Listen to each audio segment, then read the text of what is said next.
This is the Compass Podcast, finding spirituality in your everyday. I'm Reverend Ryan Dunn, bringing you a quick mini episode for this week. Here's what's going on. Every 4 years, the United Methodist Church, that's the denomination that I'm a part of, and that's the denomination who sponsors this podcast. Well, every 4 years, we have a big worldwide conference to set the policies and vision for the next 4 years. It's called General Conference. It involves elected representatives from across our worldwide connection. Now, because of the pandemic, it hasn't happened on its regular schedule. And next week, starting April 22nd of 2024, it's finally happening again.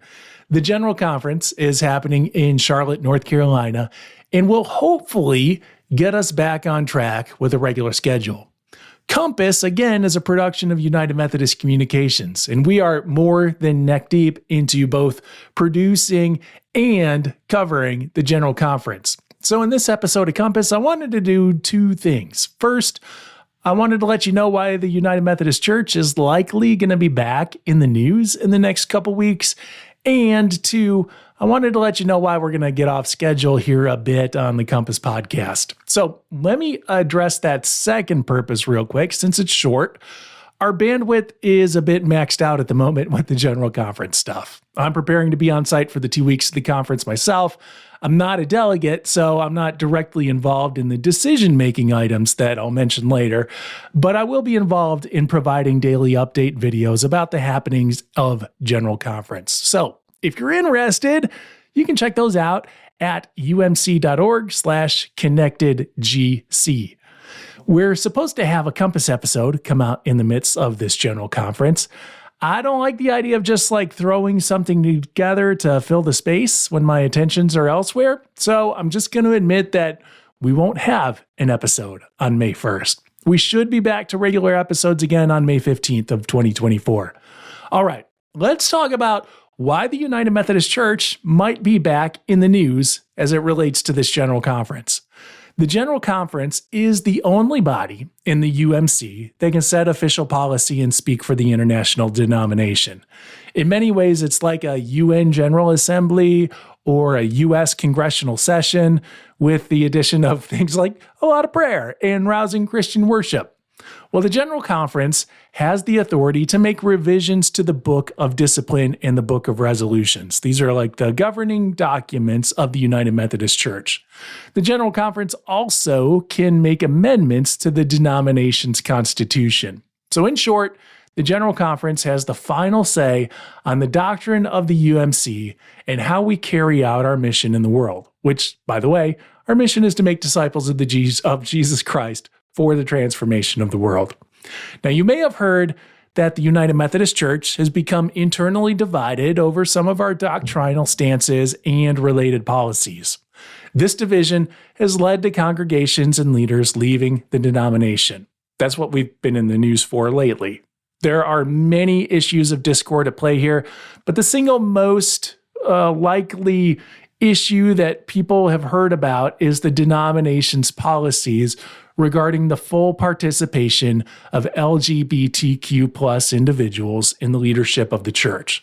Most of the congregations and leaders who have left hold the view that the church should continue to limit the involvement of practicing LGBTQ plus individuals. Since such measures were introduced in 1972, there have been efforts to remove those restrictions. It's certainly possible that with those traditionalists now having left the denomination, then legislation approving the removal of the restrictions could surely pass. It's going to come up before the General Conference for sure, and whether or not it passes, that's likely to be a newsworthy event. But that's not all. This is a General Conference that has a lot to cover, as again, it's been years since they met.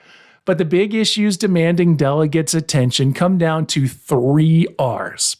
One of those R's being the aforementioned removing of restrictive language regarding LGBTQ plus participation. The second R being regionalization. And then the third R is approving the revised, that's the R there, the revised social principles. Now, regionalization, that second R, is a plan that would provide for a bit more contextualization regarding issues of church policy and practice. The United Methodist Church, again, is a worldwide denomination. It's increasingly worldwide. Yet, up to this point, it's been a very U.S.-centric denomination. It's hard to hold the same policies and procedures for, say, one church in Los Angeles, California, and then another church in Harare, Zimbabwe. The contexts are quite different, understandably. Regionalization would allow for greater self-determination and a degree of self-governance.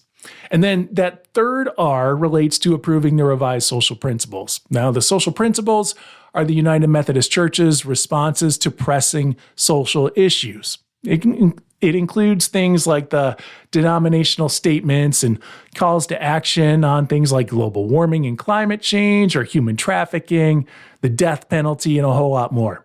The goal of revision is to make the statements relevant and succinct. So that is the 1,000-foot view of what's happening at this General Conference. I appreciate your understanding for missing an episode coming up, and actually missing a full episode here. I also appreciate your prayers for the conference. Again, we'll be back with new episodes on May 15th. It means a lot that you listen, and I look forward to bringing you more meaningful conversations soon. Later.